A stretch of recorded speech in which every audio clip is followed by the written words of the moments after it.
as a small business, perhaps one that makes between $1 and $5 million in revenue, you're probably discovering in 2022 that your webinar model or your masterclass or bootcamp model is not working as effectively as it did once.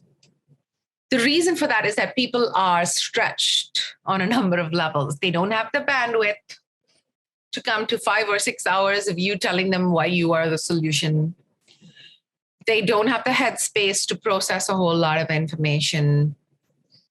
And they certainly don't have the budgets to come to the things that potentially you're trying to qualify, which is 5 to 6 figure packages.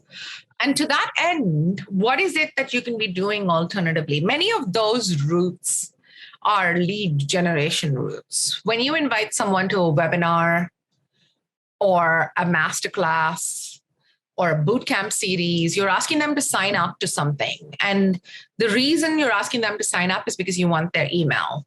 And you plan to use that email for something. And that's usually what in the marketing world is referred to as a lead generation tactic.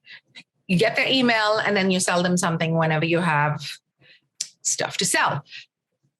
Instead, I'd argue 2020 and beyond, but definitely in 2022, you want to be thinking about things from a demand generation perspective, which is you offer information, you offer teaching, you offer principles, you offer thought leadership, and you align them all to the same key pillars of messaging.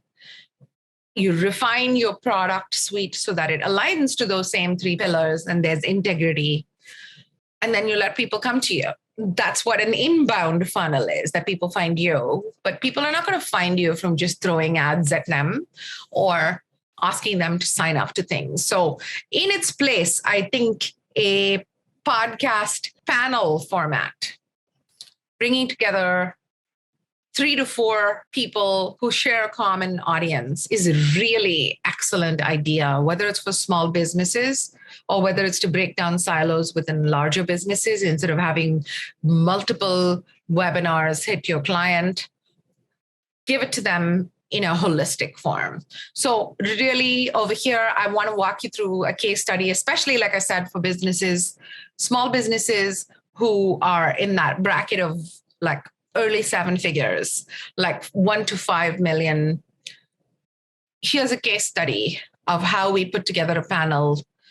The podcast was called Insight, and it brought together a number of verticals that are deeply important to small businesses in the 6-figure range.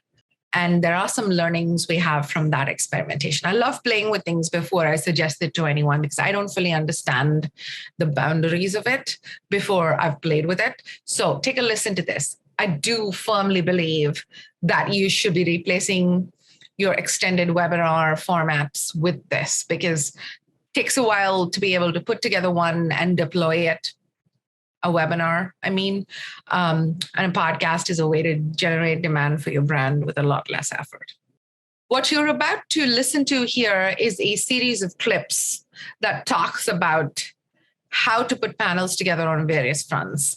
Will Lamont, our CMO and my co-host on the podcast, joins me. Take a listen.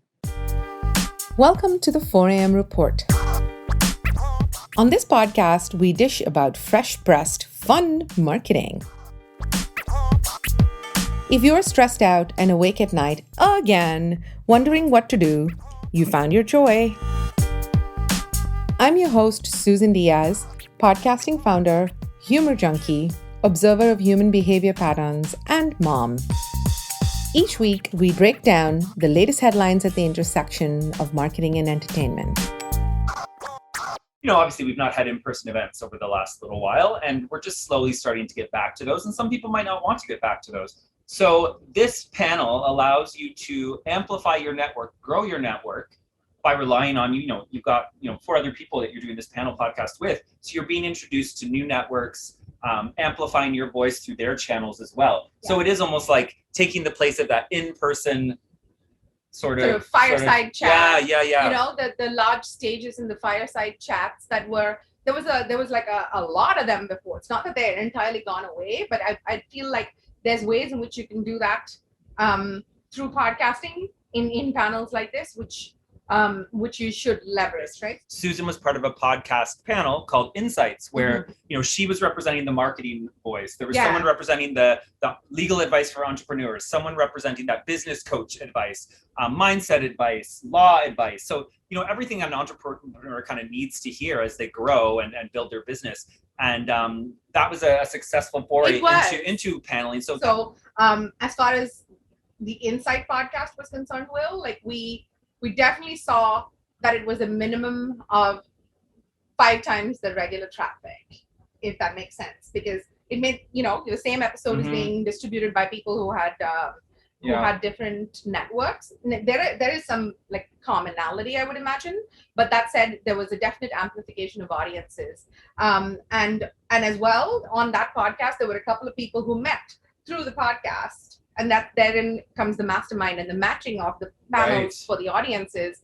A couple of people who met through that, who subsequently ended up doing programs together, like the lawyer and the financial advisor avatars ended up doing business together on a few programs.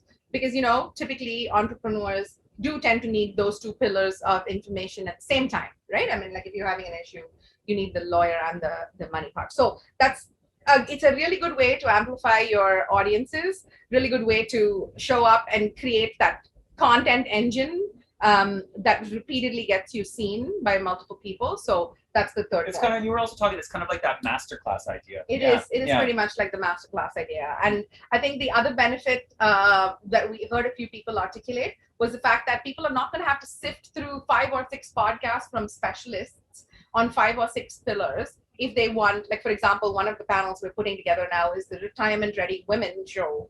And on that, we're talking about women of like the 45 and 50 and up, and what do they need? Now, if you have to listen to a financial podcast and a real estate podcast and a, mental health podcast, sure, probably you do, but getting it all there. Bringing those experts together to talk to that one audience, because they all share that one audience, even though they're all coming at it from a different angle, a different perspective, a different industry, a different level, or a different area of expertise. That's the idea behind the podcast.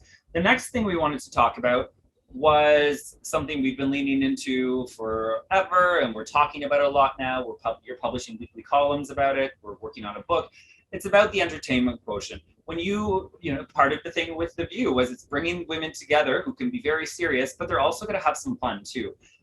Bringing some levity, making a joke here and there, that sort of thing.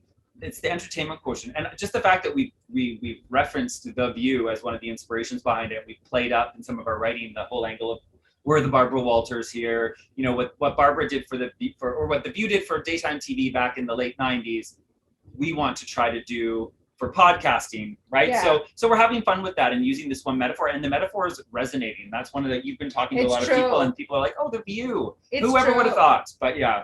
It's true. I keep saying this often, like, sometimes you can put together a 25-slide pitch deck when you're talking to someone where you walk through all the benefits and they'll retain very little. But when we say a sentence like, do you know The View? We're trying to do what The View did for podcasting. Yeah. And people get it in the first 3 minutes. It's that hook. We often talk about it. You got to have a hook in anything that you do, whether it's a pipeline, whether it's a podcast, whether it's your whatever. So I think that people are really resonating with that. They're craving that idea of some levity, some fun, some humor. These are uncertain times, yo. So. Thank you for listening to the 4 a.m. report. If you like what you're hearing, we'd love if you left us a 5-star review.